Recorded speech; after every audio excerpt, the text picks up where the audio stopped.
$4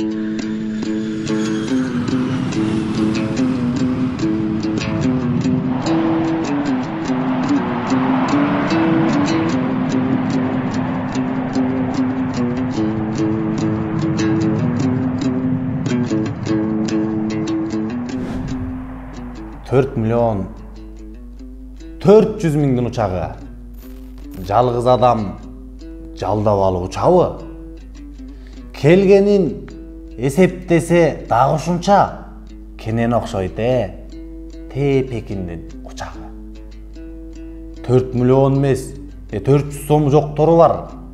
4 күн ачка, 1 күн ашка токтору бар. Мына ушундай карапайым адамды сындаттырып, сынын уккан жоктору бар. Качан бүтөт? Элим тарткан муңгайгы каалаган эмес, карапайымдайды. Кайыштырып, кабырганы какшатпай, калктын сөзүн бектерибиз тыңдайбы? Мындай шоудон эл тажаган чынында.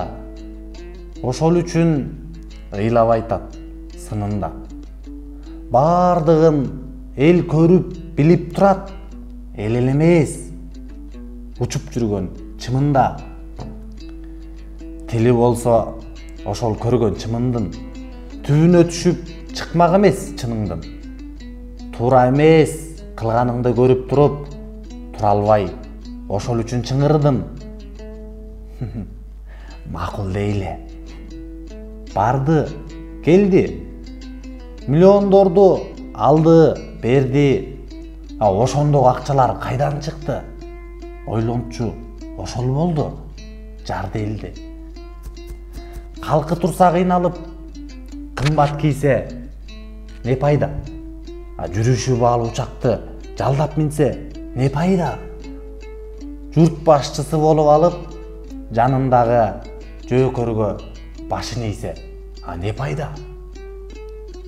Элдин толот көксөөсү эрктүү болсо бегибиз. Жердин толот көксөөсү жөнөкөй болсо бегибиз. Кырдаалдан чыгаргыла, кыйналып турат элибиз. Кыялданган мекенди көрөбүзбү? Дегибиз. Жандап жүргөн жоролорду тазалаңыз. Жашырып жегендерди жазалаңыз.